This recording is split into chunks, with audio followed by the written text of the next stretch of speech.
અભય થઈને નિષ્પક્ષતાથી નિરપેક્ષ રીતે વાસ્તવિકતાનો અરીસો રૂપી સચોટ માહિતી લાવતો સત્યની સાથે અભય ટાઈમ્સ।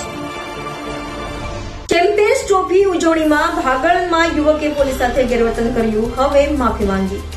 સુરતના ભાગળ વિસ્તારમાં ચેમ્પિયન્સ ટ્રોફીમાં ભારતની જીતની ઉજવણી દરમિયાન એક યુવકે પોલીસ કર્મી સાથે ગેરવર્તન કર્યું હતું। આ યુવકને પોલીસ સ્ટેશન લાવવામાં આવ્યો, જ્યાં તેણે પોતાની ભૂલ સ્વીકારી અને માફી માંગી હતી। યુવકે જણાવ્યું કે ઉજવણીના જોશમાં તેનાથી ભૂલ થઈ ગઈ। તેણે લોકોને અપીલ કરી કે પોલીસની કામગીરીમાં દખલ ન કરવી અને ગેરવર્તનથી બચવું।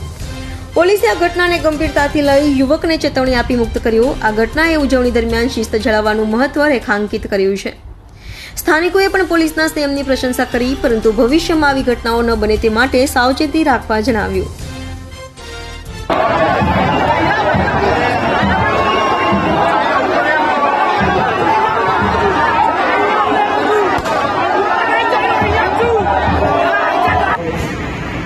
મારું નામ મુસ્તફા સિદ્દીક મતલવાલા છે। ગઈકાલે ન્યૂઝીલેન્ડ આપણે ઇન્ડિયાની મેચ હતી તો હું રાતે ભાગળ પહોંચ્યો હતો। હું બહુ જોશમાં આવીને પોલીસવાળા સાથે ગમે તે વાત કરી હતી।